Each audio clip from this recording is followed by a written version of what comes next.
All right, good afternoon and welcome to our Grow Native webinar, Collecting Native Seeds and Winter Sowing with Julie Farstad. We're going to wait a couple moments just as everybody gets logged in. We'll begin in just a moment.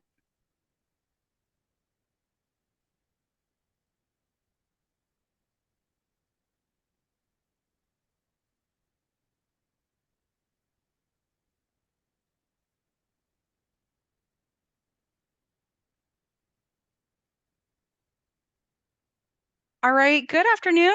Welcome to everybody who's joined us for Grow Native webinar, Collecting Native Seeds and Winter Sowing with Julie Farstad. My name is Amanda Lansramrup, and I'm the Events and Communications Coordinator for the Missouri Prairie Foundation and Grow Native program. I want to thank you all for joining us for today's webinar as we explore the magical world of collecting seeds and sowing your own native plants. If you have any questions during the presentation, please put them in the Q&A section on your Zoom screen. At the end of Julie's presentation, our MPF Executive Director, Carol David, is going to facilitate a brief Q&A session by reading your submitted questions aloud. As always, this webinar is being recorded, and a link to the recording and all other resources mentioned during the presentation and Q&A session will be shared with all of you in an email tomorrow. Now, whether you are meeting Julie Farstad for the first time today or have been an admirer of her work for years, I hope to shine a bit more light on who Julie is and what she has in store for us today. Julie is an artist and professor of painting and social practice at the Kansas City Art Institute. Through her work, she explores native plants and the act of cultivation in the context of ecological crisis and mixed media studio artwork and community-based painting projects. She creates public-facing artwork in her Flowers For Marlborough project that confronts neighborhood blight by sharing the beauty and function of native plants through large-scale painting, free workshops, and sowing and giving away free native plant seedlings to the Marlborough community.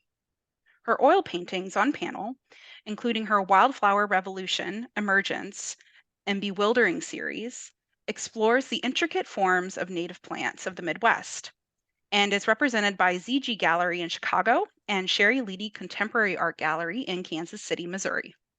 Her exhibition of new works, entitled BeWilder, opens Friday, September 6th, and is on display until October 19th. We are so honored to have Julie here today to share with us. Welcome, Julie. You can take it away. Thank you so much. Thank you so much for having me. And I'm so excited that so many people are interested in learning how to collect seeds and winter sow native plants. I want to start first with a land acknowledgement. I want to acknowledge that I'm meeting with you from the ancestral territory of the Kickapoo, Osage, Kaw, and Osheti Sakowin, who were the original caretakers of this land. Oto and Kansa are the two native languages of this land. I respectfully acknowledge the many peoples who have stewarded these lands, which we may know as Missouri, throughout the generations. These stewards include the Kansa, Osage, Otos, Missouri, Shawnee, Chickasaw, Illini, Iowa, the Ochetti, Sakowin, Quapaw, Potawatomi, Hopewell, and Mississippi peoples. Thank you, stewards of the land. Okay, so growing your own native plants is super fun and addicting, and it's something that just inspires me all winter. And so I'm just going to share with you the process that I've learned just by researching and trial and error over the past several years. So here are the things that you'll need. You'll need seeds, obviously, translucent milk jugs. So not the ones that are opaque, like Costco, sorry. Those don't work. They have to let light in. I'm a big fan of dollar store lasagna trays. And sometimes they come with clear plastic lids. But other times they don't. And then I just use clear plastic that I get from the hardware store, or I will save up packaging over the year, like bread bags and things like that. So you can really recycle a lot of things. And one of the things that I like about the lasagna trays because they're aluminum, plastic over the years gets really brittle. So a milk jug might get through a couple seasons, but the lasagna trays, like you can use them again and again. And I really like that, minimizing the amount of waste. You want new potting soil. Don't just dig up soil from your yard. I tried this. Ask me how many morning glory seeds are in the seed bank of my yard. So yeah, there's a reason, right? Because your soil that you're going to be planting in, or just anywhere, is full of seeds of other plants. And as soon as you dig it up, you uncover all of these seeds. So that might be really obvious to many of you, but I learned this the hard way. You're going to want a large container of soil if you're working inside. I do this all winter in my kitchen, which my family loves. And so I use a big container. You want water, paint markers, duct tape, and most importantly, the curiosity and desire to begin an authentic relationship with native plants. It's really a relationship, right? And so be patient with yourself, and learn about the plants that you are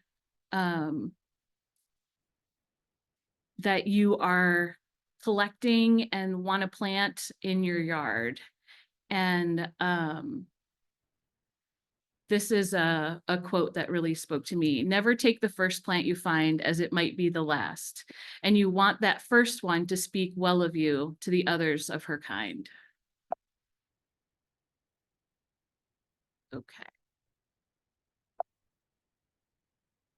Okay, seeds. So this is really important. You always ask permission on private or public lands. You can come over to my house and collect seeds whenever you want. I give you all permission, but you want to make sure that you ask permission, because it's illegal, and you also don't want to steal or offend your neighbors. Also, do no harm to the plant from which you're collecting seeds or any of the neighboring plants around it. So you just want to be really careful, right? Some plants, you can gently pull the seeds off, or even shake them into a bag. Some plants you need to clip the seed head off, and you just want to make sure that you leave the remaining plant intact. Know what you're collecting. This is very important, because we really don't want to spread invasive species, right? And also, you want to make sure that it's going to work where you are. Never dig up a native plant in the wild and try to transplant it into your yard. Don't take all. Take less than 10%. I've seen different percentages. I'm very conservative when it comes to that. Don't collect seeds from rare or endangered plants, and collect seeds when it is dry outside, because you don't want them to rot. And it's also really important just to remember that these seeds are the food of so many other beings, right? So when we're taking them, you'll notice that a lot of seed heads have so many seeds in them. So just take what you need and leave the rest for the animals that can't go to Aldi. Okay, so know who your plant is, right? So this is important because plants have different conditions in which they survive and can grow. So make sure that you know if a certain plant, like Indian paintbrush, needs to be in relationship with another grass species, right? In order to grow and create a healthy plant. It does require, like I said, your curiosity to figure out, like, okay, who are you? Where do you like to grow? Who do you like to grow around? Pay attention to what the plants are growing next to in the place that you're collecting them from. So this is an oxeye sunflower, Helianthus helianthoides. that was from my yard. And so the way that I've been taught and what has worked for me is that when the color is gone or mostly gone from the plant, the seeds have gotten mature. So pay attention to the petals of the plant. You don't want to harvest the seeds too early, because some seeds will continue to ripen after you've collected them, but some won't. And so you'll have immature seeds that will not germinate. And you might notice that sometimes the plant seed head, it just looks like this, and you're probably not going to get any viable seeds. And sometimes you'll notice that there just aren't any seeds left to collect, which hopefully means that some creature had a good meal. The way that I like to store seeds is in paper envelopes. So I just reuse bill and solicitation envelopes in the mail. I'm retraining myself to not shudder when I see an Evergy envelope. And now I will see partridge pea instead, which makes me very excited. Storing your seeds. So a good rule of thumb that I think I got off of the USDA website is that the sum of the temperature, how warm it is, and the humidity does not exceed 100. So the warmer you're storing your seeds, like say you're storing them in your garage and it gets really warm, it needs to be 0% humidity. And we all know that doesn't happen here. So less than 50 degrees Fahrenheit and less than 50% humidity is what I've found in my research is best practice. A lot of people that I talk to are like, put it in the fridge. But if you're like me, things cease to exist once you put them in the fridge. So our timeline for this whole process of collecting and winter sowing seeds is during the summer and fall. You're going to be collecting seeds as they're ready, and you're going to store them in your cool, dry place. You'll notice that seeds are ready at different times. And again, as you're building this relationship, you'll start to be aware and kind of look forward to different times of the year and be like, oh yeah, now it's time for, purple coneflower, or, oh, I can't wait because it looks like the partridge pea seeds are almost ready, right? They're not all at the same time. And actually you can have a single plant that has seeds at different stages, right? So this is not something where you pick one day out of the year, but it's something where you are observing the land and getting to know these plants. And it's all, it's a lot of trial and error and just enjoying getting to know your plant neighbors. So after winter solstice, you want to make sure that there's been a frost and there's not a chance of a big warming spell, right? Because you don't want these seeds to start growing. You're going to start putting your seeds in their containers, and I'm going to go over that whole preparation process, and place them outside in a shady area, because we're not trying to bake the seeds. We're creating little shelters for them. But they're going outside because, as you might know, we're just trying to mimic nature and protect the seeds from being eaten or blowing away. So we want them to be outside, and they need the cold in order to germinate. So don't bring these inside. And throughout the winter, go outside, check on them. As the temperature begins to warm, you want to make sure that the soil stays moist. It's a big bummer to come outside in the springtime and nothing's happened because your soil just dried out. So that's one of the things. And then in April or May, you will get to see your beautiful seedlings. So one of the easiest ways to winter sow is in these translucent milk jugs. I've tried every container that I could find, right? So I've tried, you can see in the middle, a lasagna tray. They're one of my favorites because you can just plant a lot of seeds, and they're deep enough. You can put plastic over the top, and yeah, I've just had a lot of success with those. I've tried smaller containers. The thing to be mindful of with smaller containers is you need enough depth for roots to develop, right? So you don't want to use like a small berry container that you might get at the grocery store with like raspberries. That's too small. And they dry out very quickly. So the bigger containers will hold their moisture a little bit better. So, but I've tried all of these different kinds of containers. You can grow them in pots. You can even grow them in Ziploc bags that you leave open a little bit and just stand up. People develop all kinds of elaborate methods to prop up plastic bags. Basically, you're trying to create a little mini greenhouse.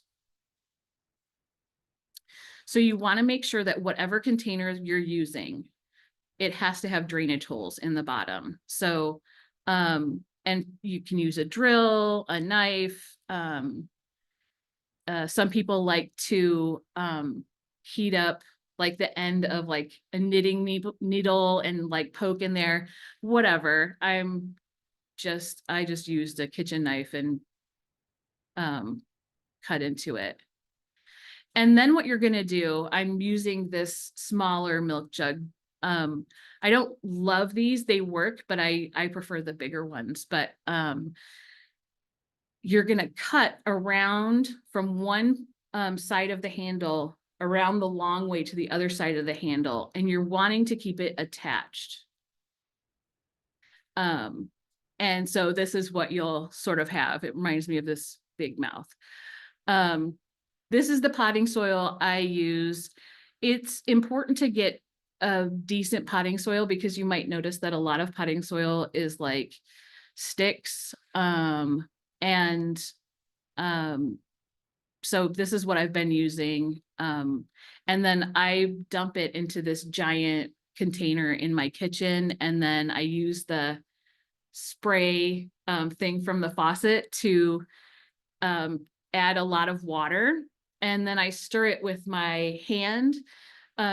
You might notice that a lot of potting soil, when it first comes out of the bag, it's like hydrophobic. Like it does not want to absorb water at all. So you really need to use your hand to incorporate all of the water. This is a super important step. So make sure you stir up that potting soil so that it looks like brownie batter. And then you're going to take your seeds and just drop them into your container, give them a light pat, and put a little light sprinkling of dirt. You're not wanting to cover these up and bury them, right? And if you think about like in the landscape, how seeds might just fall, no one is usually coming in and then like shoveling 4 inches of soil on top of it. So we're trying to just mimic that that process in nature. So you just want to, pat them down, put a little light sprinkling on top. Pro tip, label inside and outside, because sometimes weather can remove your markings. So it helps to have it labeled somewhere where the weather can't quite reach it. And then you just tape it shut. You mark, use paint markers. Don't use Sharpies because they actually don't, they're not actually permanent when it comes to weather. So I've been using these markers and they work really well. And then you go put them outside. Make sure with a milk container or any container that has like one of those screw tops that you unscrew that and leave it off, right? Because you want the air to go in, you want the rain to go in, and you want to be able to water them. You also want to be able to peek on them, and see how they're doing. And if you're using lasagna trays that come with covers, the covers can be flimsy, right? They might make it through one season. But whatever you're using, clear plastic, a cut up Ziploc bag, a bread bag, or just like plastic that you get from the hardware store, make sure that you put holes. I usually do like 2 in the middle and then 1 on each end. And of course you want to make sure that you've put holes in the bottom as well, so it drains. And then you just wait. And then it's amazing. You go outside and you look in and it's magic. The seeds have germinated. You see your little babies and it's like euphoric. I cannot get over how incredible seeds are. So as it gets warmer, you want to peel back, open up the containers, right? Because you don't want to cook your plants. And if you leave the tops on, you will cook them. So take the lids off and give them access to the air. They're going to acclimate to the wind. If you've ever grown seedlings inside and needed to go through that hardening off stage, you don't have to do that here because they have always been exposed to the weather, right? So this allows rain to also fall on them, and you're going to want to continue to water them because you don't want them to dry out. And the smaller the container and the warmer the weather, the more that they're going to dry out. And then, especially with the bigger containers, like the lasagna trays, you're going to want to, sit down with a good podcast and just start separating them out. Anything can be a plant pot if it has a hole in the bottom, pretty much. So I just like to sit and sort of gently separate. The hardest thing for me is knowing that like every seedling, like I have to pick and choose sometimes because, they're teeny weeny. But you separate them and you need to thin them a little bit.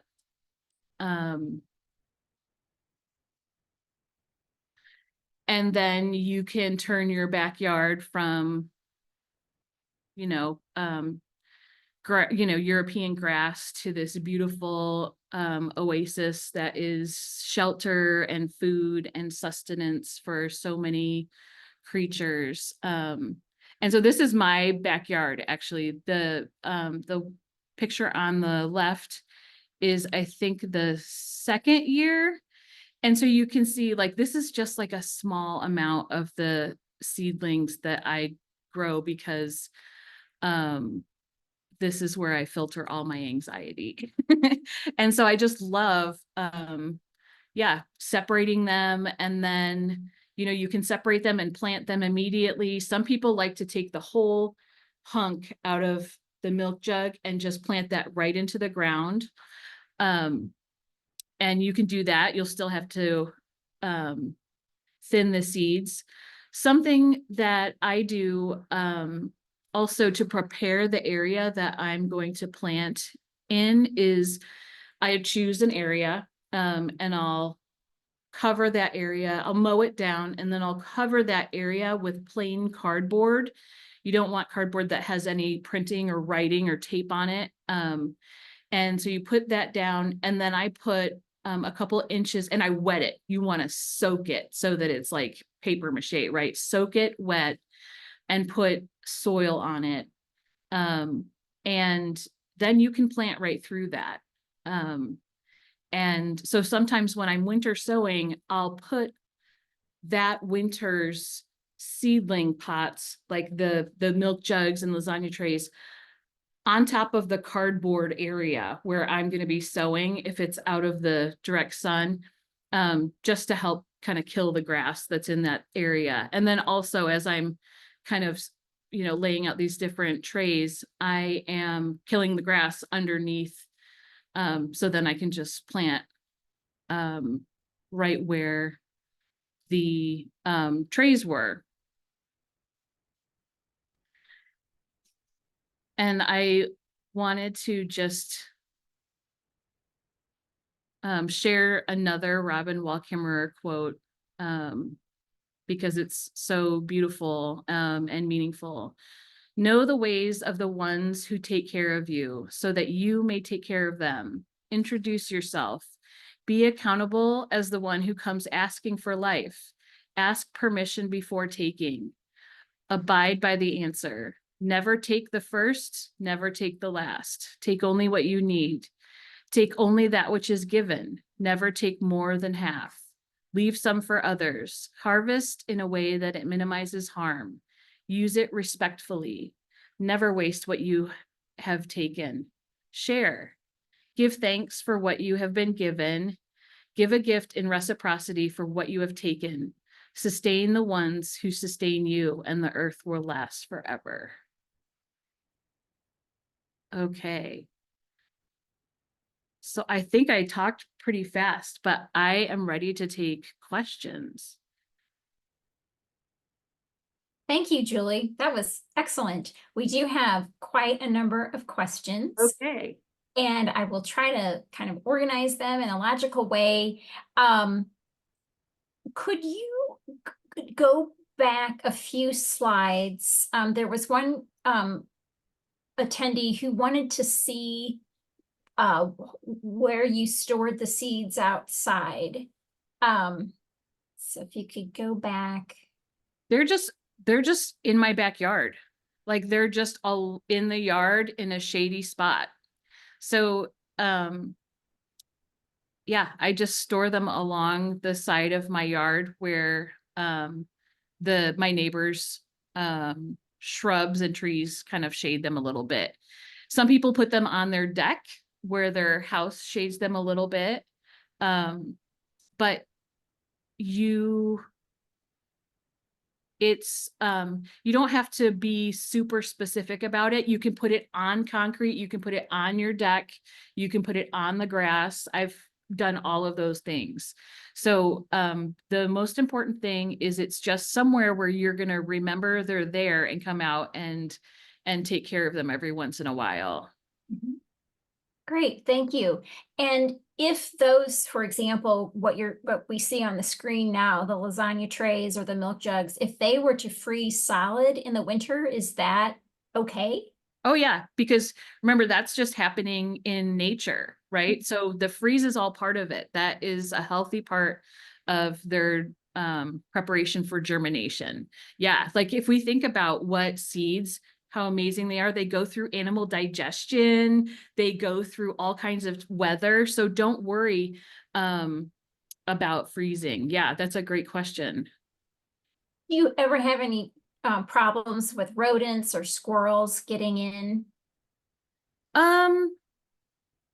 No. I think that yeah, I haven't yeah, I have not. I think as long as you make sure that there's a lid on there, they cannot reach in. And I haven't had like, and we have I've literally seen a raccoon climb down a ladder off my neighbor's house, and they've never like broken into my seeds. So yeah, I haven't had a problem. I don't think that there's anything that, you know, that yeah, that they want to get in there. So I haven't. Thank you. Do you use any soil amendments when you plant the seedlings into the ground? No, I don't. And because native plants, if you think about, you're just imitating what would happen if you weren't there, right? Like every season, seeds will fall off of plants and go on the ground, and nobody is adding any fertilizer. So you don't want to add any fertilizer. Some plants actually don't like that Right. kind of soil. You do want to pay attention to what kind of soil you have, because it's a bummer to grow seedlings that might do really well in a sandy soil and realize you have really clay soil. So that's, if you were to want to grow plants that, I guess, grow the plants that fit your yard. So really get to know, or where you're planting them, get to know what you have, because the whole idea of, for me anyway, of growing native plants is to embrace and steward the land I'm on, and not to make it become something else. So just get to know what you have in your yard, and it's going to be trial and error, but you shouldn't have to baby them in very many ways. When you do plant them at first, you want to keep the soil moist for a few weeks. But then you really, you'll do your usual, weeding out plants that you don't want, but you don't need to treat these, like they're not high maintenance in that way. Yeah. Thank you. And again, you did emphasize that the milk jug, the other containers should be in a shady place, because Yeah. in the winter they don't need sun because they haven't germinated yet. Yes, exactly. And too much sun, because they are in this little milk jug, a lot of, sun, even if it's cold, it can heat up in there. And so you don't want to tell the plant to wake up and start to germinate, at the end of January. So that's the whole reason behind the out of the sun thing. And in nature, the seeds would be under a little bit of leaf litter or the shade of the other taller plants that are around them. So if you just try to imagine your area before it was plowed, right? Like before it became not a prairie anymore, or not a oak and hickory forest. You want to do that. And are you not pulling back the coverings, or pulling back the top half of the milk jug until you actually see the seedlings? Right. Yeah, I'm not. Yep. And That's then when you see the seedlings, do you leave them in place, or do you then move the open containers to a sunnier spot? so I that's a good question. So I kind of let them stay where they are for a little while, especially if it's not very warm yet. Sometimes you've got like some seedlings where you're like, dude, it's just the beginning of March, it's freezing out. So again, I'm thinking that I'm just keeping them where they are. After they grow a little bit, I'll start to move them over into the sun and take the lids off. But I usually wait till I get a little, at least an inch or two of a plant there. Mhm. And just to be clear, there was one question about the photo on the right side of the screen. What we're seeing are the plastic tops on the lasagna trays, and there's condensation, so we can't see the dirt. Is that correct? Yes. All right. Yes, exactly. And you will notice that there will be condensation in there, and don't worry, that's what you want. You want that to be a damp environment for them to grow. Yeah.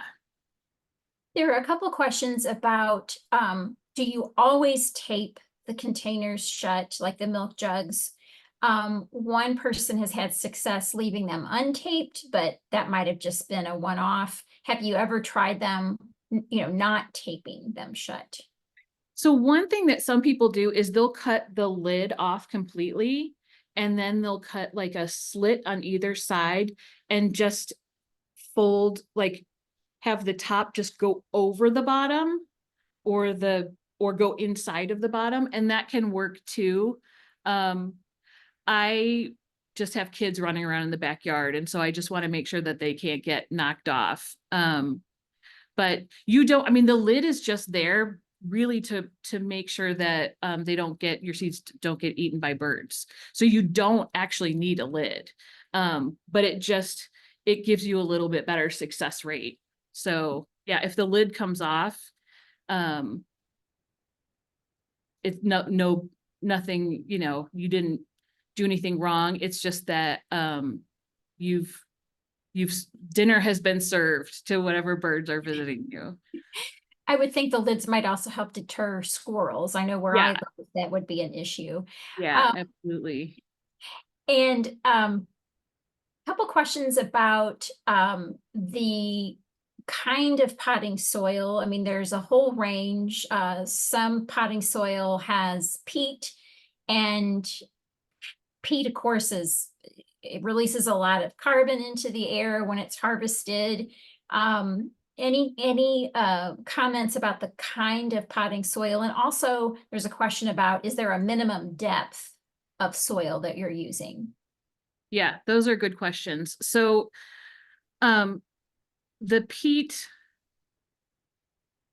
yeah, the whole harvesting of peat is sort of questionable anyway as an industry, I think, people have shared with me.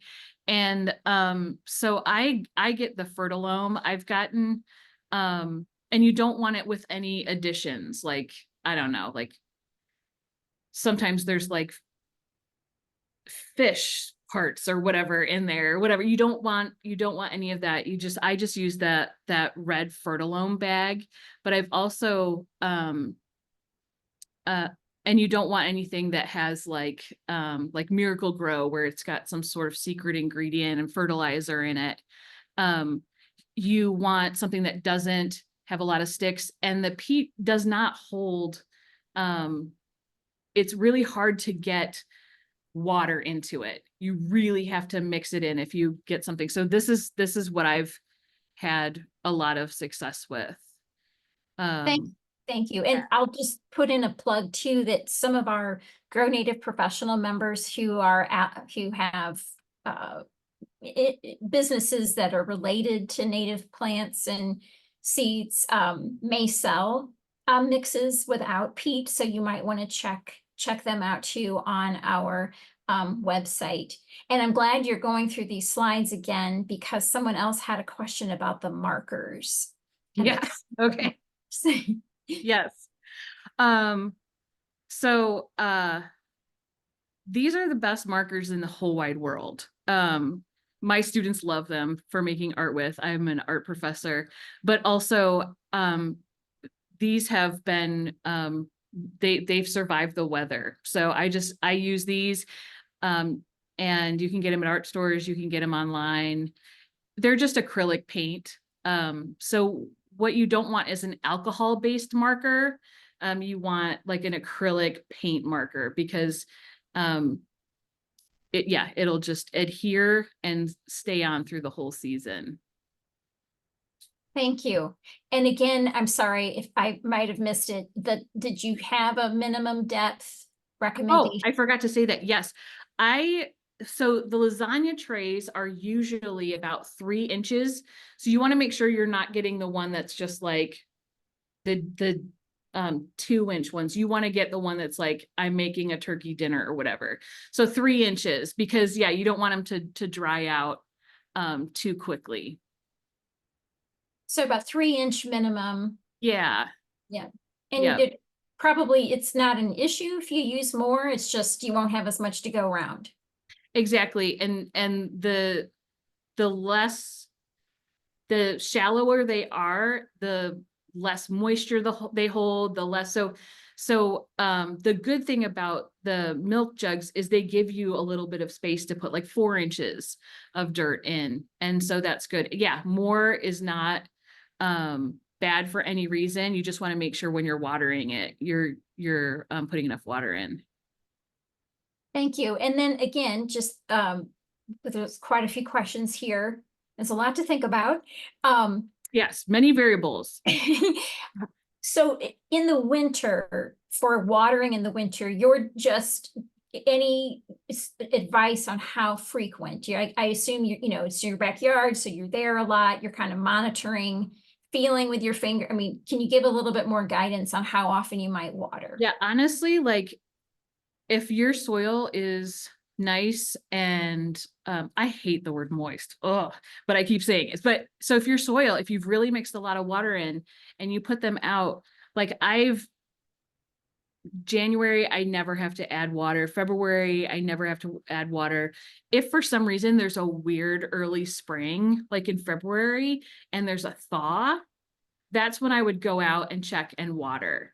Mhm. Um, and then March is when you'd want to go out every week and just look in there, get one of those watering cans that just has like the really little spouts you can get right in there and water all of them. But it's not something where you need to do it every day. I just kind of would do it once a week. And so you're using like a watering can, or are Yeah. you using, yeah, I guess a person could use a fine spray with a nozzle on a hose, but just want to be careful not to gush a bunch of water in the. Yeah, totally. Yeah. You don't want to drown your seeds or have them float away. Or also like, one thing about the one with the spout though, is if you pour too hard, you can make like a hole, right? Like it actually makes an impact. And as weird as it is, you don't want to like interrupt that like little ecosystem you have going there, right? So you just want to gently water. And some people like to water so that it actually doesn't go straight down into the middle and just, but they let it sort of trickle down the insides of the container. Mhm. Yeah. Great. So it's March, and then we're going to start seeing seedlings, and I guess when what you were saying, you might not rush out immediately when you first see the first seedling and move, take the lids off, but wait till we're relatively free of hard frosts. Yep. So there's not necessarily do you go by a certain temperature when you do that, or?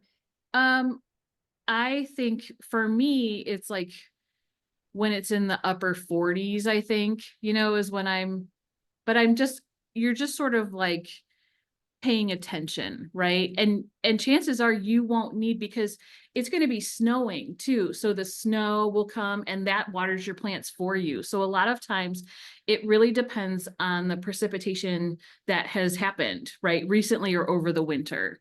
So your experience might be that you didn't need to water them and then it was spring. So the more snow there is, the less you need to water. But yeah, once it's like in the upper 40s, then I feel like then you start to water more. And then when you're taking the lids off or whatever, you can just use like a spray, nozzle on your hose and just water them like you water plants. And then in terms of planting the seedlings in the spring, I mean, you could do that probably April through June, really. Yeah. In the. Absolutely. And then if you still have seedlings that you didn't plant for some reason, you can keep watering them. Like I have seedlings, I'm just still watering them and I might plant them in September, right? So I'm just sort of and then some years I've if you can imagine this, grown so many seedlings that I had too many to plant. And so I left them, I up potted them to a bigger pot and put them in milk crates and just had them stay in the backyard. And they did their thing. They went through the winter and um, uh, and then in the spring, they were alive and just started watering them. So it's, um, it's kind of amazing. And it's sort of, at first you don't really believe it, you know? But, but, oh, and another thing that was really helpful to me in this relationship building with the land I was stewarding and wanting to steward is to look around at what's already there. For me, in my front yard, I have a big oak tree. And so I think about all of the things that I'm planting in relationship to that oak tree. So I think about the closer to that tree, the more I'm going to be thinking about woodland plants and things like that. I have to be honest, I've never had success growing a spring ephemeral plant. And there's going to be some plants that are harder for some reason to winter sow. And so for me, it's like spring ephemerals. I try and I fail. And then some plants like blue vervain, you can't not grow blue vervain. I swear every blue vervain seed is going to grow. So you'll find that. And then I've had mixed results with different kinds of milkweed, actually. Like milkweed is a bit of a challenge to get to grow. And I think it's just that seeds have different germination rates. They have different ecosystems that they're part of. And, you know, like when I'm planting seeds, they're not with their neighbors. They're not with all the little bacteria that they're used to and the microorganisms and all that stuff. And so, you know, that's one thing that we can't imitate through this. And so, you know, go easy on yourself if there's something that's just not working out. And it took me 3 years to get a lead plant to grow. And it was like the biggest victory in the world, right? And so, so just keep trying, but know that there are some plants that are a little bit more challenging. Thank you. And thanks everybody for your patience as I direct your questions to Julie. I'm trying to do them sort of in a chronological order of seeds to germination, but skipping around a bit here too. Could you show the first printed sheet? It was 3 things as you're going outside. This one? I think this was the one, the The timeline? I think so. And the person who asked that question, if this was not the slide, please let us know. Couple questions about seeding directly outside. I mean, why not just toss the seeds out onto bare ground in the winter and let them germinate in place? Yeah, people do that. You can absolutely do that. Yep. A lot of people find that if you want to do that, you might want to do that when you know it's going to snow. That way you're putting the seeds down and then the snow falls, covering them up so that animals don't eat them. And then also keeping the soil moist there. That's totally a good way to do it. It's just harder to guarantee that you're going to get a lot of seedlings just because it's food for many creatures, right? So that's the reason that I don't do that, but you absolutely can do that, especially if it's a big area. You can do that.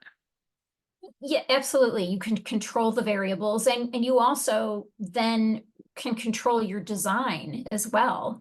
With the Yeah. seedlings, you're knowing what you're putting where a little bit easier than if you're using a mix of seeds, or even if you're using single species of seeds and sowing them directly into an existing bed, for example. They can move around and they may not be exactly where you want them to be.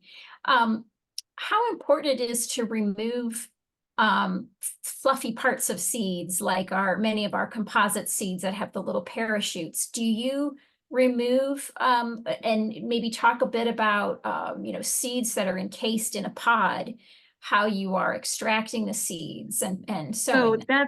that is a whole world, right? Like that is a whole world, because as you know, like some seeds evolve to be germinated after being eaten, right? And so some seeds you'll notice, like if you were to buy a pack, like I think it is blue false indigo, all those false indigo plants are the Baptisia ones. Will say on the packet that they like to be scarified, which is like, you can rub them against sandpaper or something like that. And that's because they're used to being digested. And also they're in these seed pods that are getting shaken around. And so it's really important to kind of get to know what kind of seeds you're using. So for, honestly, with milkweed, I didn't worry so much about the fluff, right? With um, with collecting seeds, one thing that a lot of people like to do, and I haven't been super duper particular about that, is to sort of like separate the seed from the other parts of the plant. And the seed tends to be a little bit heavier. So that's why you would see like somebody kind of tossing a handful of particles up in the air, and the seeds are going to land right back down in your hand, and all the other stuff is going to fly away. Um, uh, some plants, you can just take the plant and tap the stem, and all the seeds just nicely fall off. Some you are a little bit harder, like a coneflower, in my experience anyway. And so I cut them and I put them in, and I kind of shake them upside down a little bit, and the seeds will fall off. I haven't been super duper particular, partially because I'm not selling the seeds. So I'm not like as worried about quality control. And I'm just like, pretending like I'm just participating in nature. But like, for example, some like penstemon, right? Like they make these like almost like popcorn kernel density. And so you do have to wait for those to dry, and you kind of have to like encourage them to come out a little bit.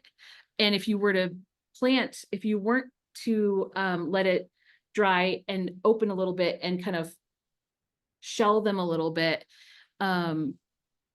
you might not have a very successful germination rate. There are some plants that sort of expel their seeds explosively, which are awesome. Those are tricky actually to harvest, and some people.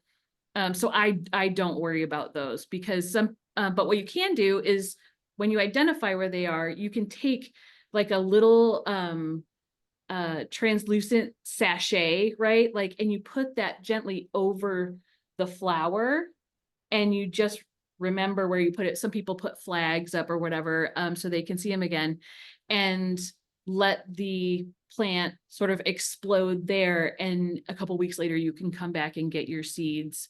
But there are so many ways that that so many packages seeds come in. So if it's in like a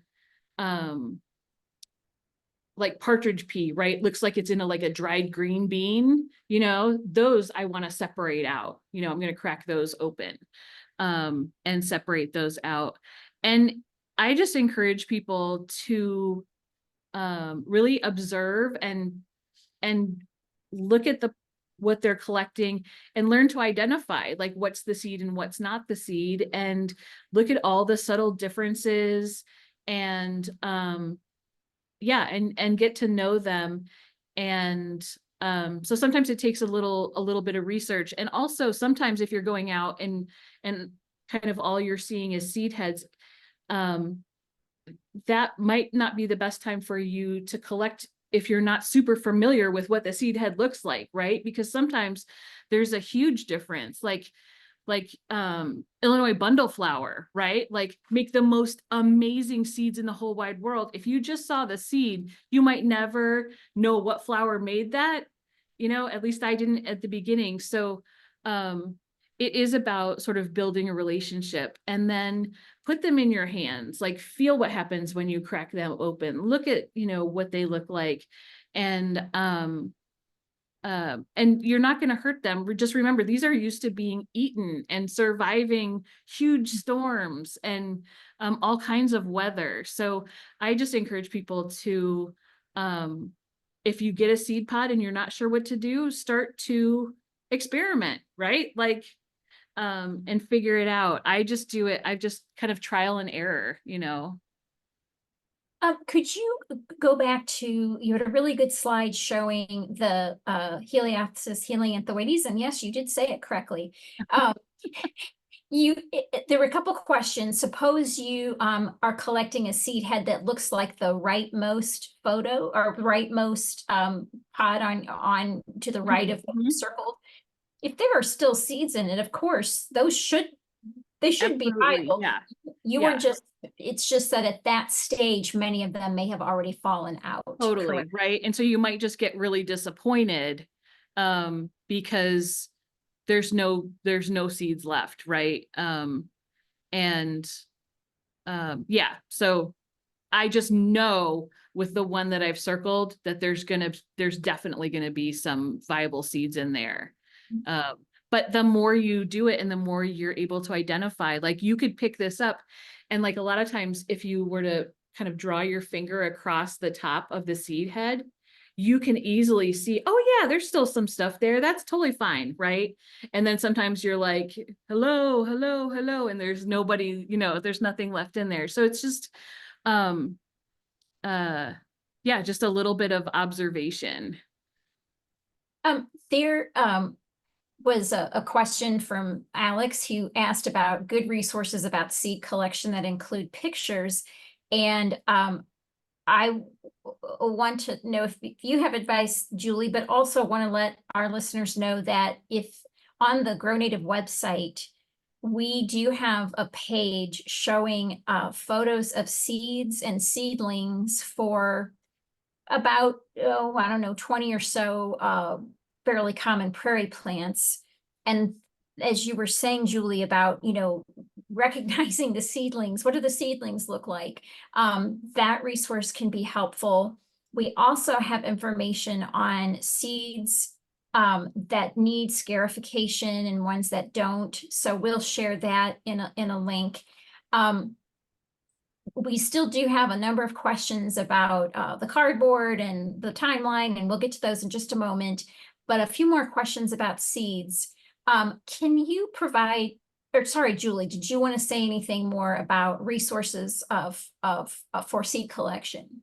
I have learned just about everything that I know from Grow Native Plants at Noon, going to Anita B. Gorman Conservation Discovery Center, and then just visiting plants again and again and again. So the seedling thing, that to me is still really difficult. I admit, it's very hard. In fact, I have like a table in my backyard that's like full of seedlings that I'm like, I don't know, and we're just going to wait and see because sometimes I still can't tell the difference between a seedling of like a Coreopsis tinctoria and a longhead coneflower. Like they're so similar, right? And so I'm just like, I like them both. So that's not a problem. But so a lot of times, honestly, I Google purple coneflower seedling, right? That's how I do it. And then also, I spent an entire year going to Anita B. Gorman twice a week and just taking pictures of the garden twice a week so that I would know. And it was, it's still a learning process, but I think the best thing to do is to actually go look, touch through your senses. But honestly, like there's so many good resources on the Grow Native website. And then the Lady Bird Johnson Wildflower website has some really good photos as well of seedlings. Yeah, that's what I've been doing. Thank you. And there's a couple questions on what are you finding are, say, the top 5 to 7 or even 10 or 16 natives that are easiest, that you found to be easiest to germinate? Yeah, great question. Pale purple coneflower. Please, if you want some, come to my house. I have still like so much. For some reason, that's done really well. Purple coneflower, for me, has done really well, but at first it fakes you out and you think, oh, this isn't going to take, and it just is slower. And one thing you'll also notice is that your seedlings will come up at different times. And that corresponds to a lot of times the season or the time of the season when they tend to bloom and grow. Blue vervain, coreopsis does really, really well. Slender mountain mint does really well. Oxeye sunflower. Let's see, going through my yard. The milkweeds have been like a little bit like, I wonder if this is going to work out. I've had success with columbine. That's one woodland plant that I have been able to. Spiderwort does really, really well. Let's see, gray head coneflower, long head coneflower, most anything that the common name is coneflower at the end of it has been really, really easy. Partridge pea, I've had success with. Let's see. And stamens, they're fairly. Yes. Penstemon, obedient plant. Oh, little blue stem. Little blue stem is great. Wild rye grows really well. Let's see. Name Speaking a few more and I'll let you know. okay, of the grass seed, of course, many of our native grasses are flowering right now, the warm season ones, so they haven't even developed seeds yet. When have you had success collecting various native grass seeds, Julie? So I am a big hiker. So like right now, but it's weird because I had little blue stem that I grew from seed and it was flowering in July. So I was able to get some seeds then.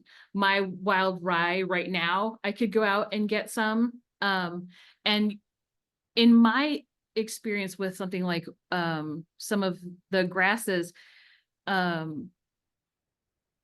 don't know if it's the anatomy of the plant, but I've had a longer period of time where I'm like, oh, hey, there's still seeds here versus like maybe this Helianthus helianthoides where I was like, I missed it. So yeah, I could do wild rye right now. There's river oats. When is there not river oats? But you want to be careful because like, how many river oats do you want? So yeah, those, I've collected seeds, all the way from July through October for those plants, right? So, and it can also, depend on how much rain you've had that year, things like that. So, and I haven't grown that many grasses.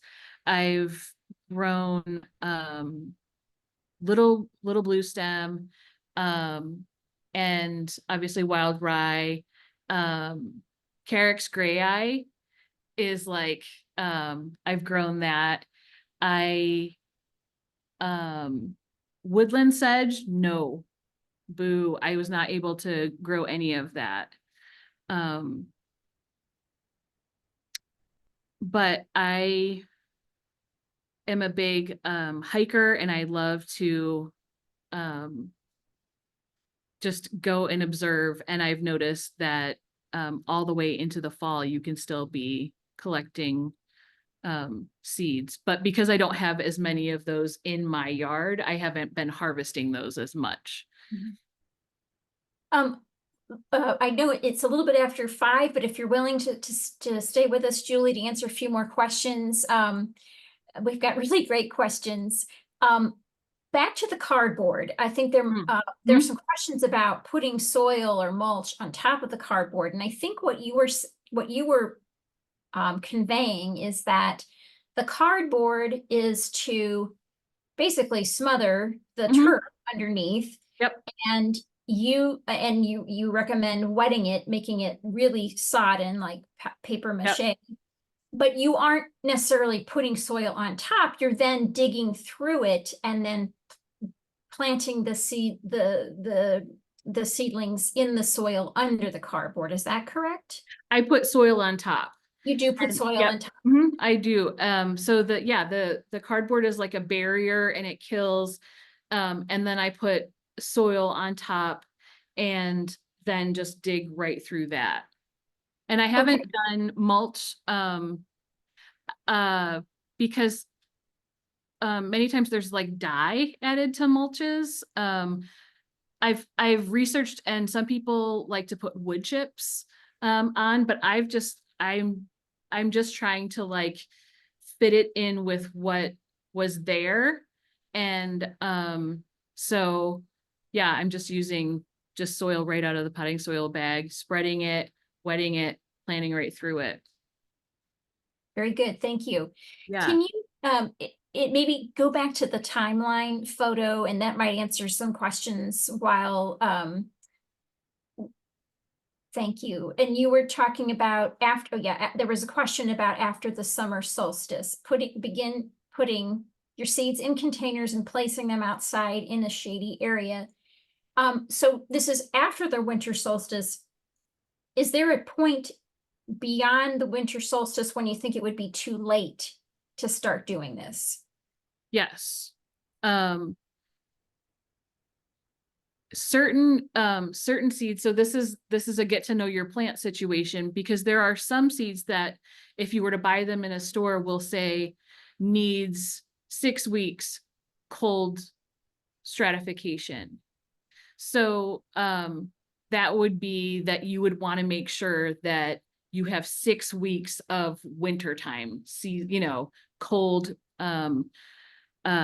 freezing weather. Some say 3 months, right? So it does depend on the seed. And I have put containers out in February and in early March, and they have germinated just a little bit later than they normally would have. But I would say beginning of March is like the latest I've ever tried doing it, just because also climate change, right? Like it's we're getting less and less winter time and it's getting warmer and warmer, and I just don't trust that it's going to stay cold very long. So I have put some out at the very beginning of March, and just like crossed my fingers. But yeah, I would say February, end of February is when I would stop, just to be sure. Very good. Thank you. Question back to this cardboard. So you've got cardboard out, it's sodden, it's soaking, it's killing the grass, you've got soil on top, you're planting seedlings, but could you also just put seed right on top of that soil, on top of the wet cardboard? Sure. I mean, you could, you would just have the same situation as if you just scattered seeds, but you would also be competing with the birds and the squirrels and stuff like that. So this just guarantees that that you'll actually have some plants, right? Is to take the seedling and actually plant the seedling through it, as opposed to putting the seeds. But yeah, you could, and then if you knew it was going to snow, that would be the perfect time to do that, so that Have, it's covered by the snow. have you tried growing like elderberry or spice bush shrubs or trees? Yes, I have button bush, and what else? I have a spice bush. What else did I? Um, Aromatic sumac. That's a thing, right? Uh, Yes. like that sounds right. Yeah, so I have, and one year I sowed a whole bunch of button bush and didn't get anything. And then another year I'm like, I I got a couple. In my experience, I have not been as successful with shrubs as I have been with like forbs and grasses. That's just been my experience, but I'm gonna, keep working on it. Yeah. Great.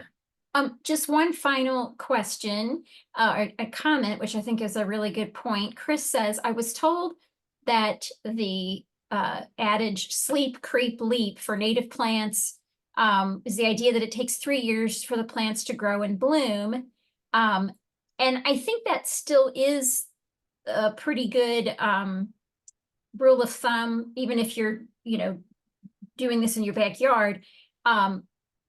This also is a good kind of rule of thumb if you're thinking if you've done a 20 acre or a 1 acre planting with seed, there's going to be a lot of annual weeds there, and the seedlings are going to be the desired seedlings might only be a few inches tall, and that they're sleeping, and the next year creeping, getting bigger. So and then blooming in the second or third years and so forth.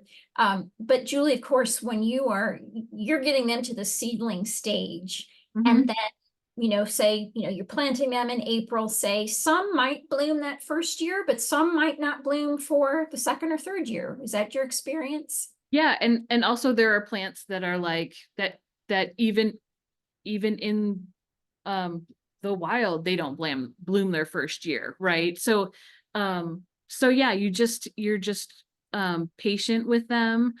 And one thing that I'm remembering, cardinal flower is one that I've had that happen with. And also cardinal flower is very sneaky. You think it's not gonna bloom at all, and then all of a sudden like it shows up. But yeah, you just be patient. And yeah, there are plants that won't bloom until their second year, but you just hang out with them anyway. Thank you. And in just a moment, I'll turn this over to Amanda, who has some parting words for us. But I echo what you're saying. I mean, this is a process. It's a mean. It's not the end is desirable, but the process is desirable as well. Building that relationship. And someone asked, where can we find more of Julie? We will share some links to a couple of other webinars that Julie did for us, and an article that she wrote for us. And of course, we'll include links to her artwork as well. But I'm going to turn it over to Amanda. Just thank you so very much, Julie. And I'm going to turn it over Thank you to very Amanda. much. All right. Thank you, Julie and Carol, for walking us through so many great examples. And thank you to everyone who joined this webinar for your live question submissions. As a reminder, Julie's exhibition of new related artworks entitled BeWilder opens Friday, September 6th and is on display until October 19th, as represented by ZG Gallery in Chicago and Sherry Leedy Contemporary Art Gallery in Kansas City, Missouri. As mentioned before, this webinar has been recorded and an email will be sent to you tomorrow with the links and other helpful resources shared. Join us September 11th for our next webinar, a virtual hike on the prairie with MPF Vice President of Science and Management, Bruce Schutte. The webinar will include a pre-recorded video presentation of one of our prairies in Pettis County, Missouri, followed by a live question and answer session similar to this one. In-person MPF and Grow Native events on the horizon are a Prairie Strips and Prairie Planting Field Tour on September 5th in Livingston County, Missouri, and a Bellefontaine Cemetery and Arboretum Natural Areas walking tour on September 21st near St. Louis. Both events can be registered for at moprairie.org. Next, we have native plant sales happening all across the state on September 7th, 14th, 26th, and 29th. You can find information for those native plant sales on our events page at grownative.org. And additionally, this is a reminder that registration for a free monarch tagging event at an MPF prairie will be opening on September 10th at moprairie.org. Finally, registration is now open for our annual Evening on the Prairie dedication and member meeting on October 5th in Benton County, Missouri, and our Grow Native Professional Member Conference on November 13th in Jefferson City. All of our gratitude to you, Julie, for sharing your insights with us today and lending your time so others can feel empowered to engage with native seeds and sowing. And thank you to all of you who have learned along with us. Everyone, have a great evening. Thank you. Thank you.